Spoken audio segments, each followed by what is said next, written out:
You know what's really fascinating? The way life-altering moments can completely redirect someone's path. Yeah, like when an unexpected event turns everything upside down.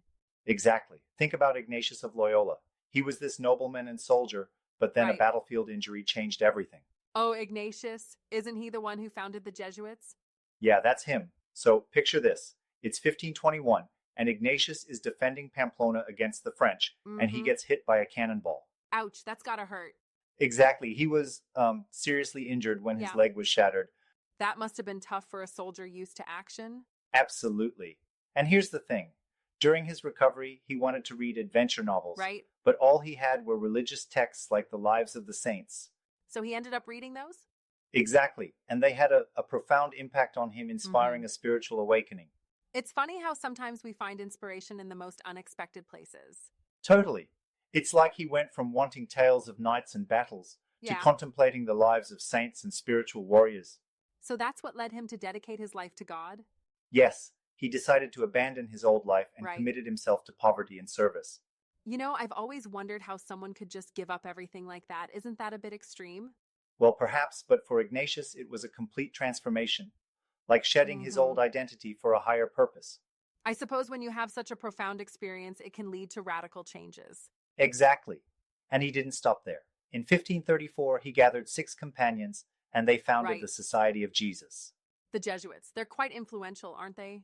Oh, absolutely. From education to missionary work, they Mm-hmm. focused on spreading Catholicism and countering Protestantism. So they were directly involved in the Counter-Reformation? Yes, they pledged loyalty to the Pope, Right. aligning themselves with the Church's mission to revitalize Catholicism. It's interesting how they used education as a tool. Definitely.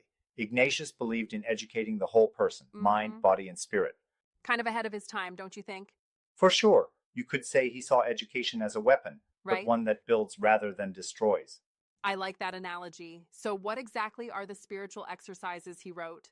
They're like a guidebook for spiritual development, a series of Mm-hmm. meditations, prayers, and contemplative practices.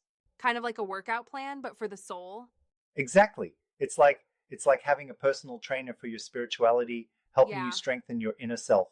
that's a cool way to put it. Are these exercises still practiced today? Yes, they are. They're fundamental to Jesuit training and have Mm-hmm. influenced many beyond the order. That's impressive. He really left a lasting mark. Indeed, under his leadership, the Jesuits spread across the globe, establishing Right. schools and missions everywhere. It's amazing how his personal journey led to such widespread influence. Absolutely. And despite facing skepticism, he Mm-hmm. persevered, and the Pope eventually approved the order. That must have been a significant validation for him and his companions. Definitely. In 1540, Pope Paul III officially recognized the Society of Jesus, Right. solidifying their place in the Church. And now, Jesuit schools are known worldwide for their excellence. Exactly.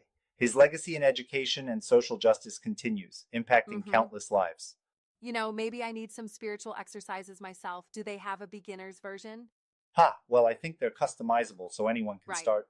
That's good to know. Makes me think about how we can contribute to society. For sure, it's like his life teaches us that personal transformation can lead to greater good if we Yeah, persevere. It's never too late to change direction and make a difference. absolutely. His canonization as a saint really highlights the impact he had. Yeah, in 1622 he was canonized and his Mm-hmm. influence still resonates today. So, from a bedridden soldier to a saint, quite the journey. It really is. It's a testament to the power of faith and determination, wouldn't you say? Right. Definitely. Thanks for sharing all this. I've learned so much about Ignatius of Loyola.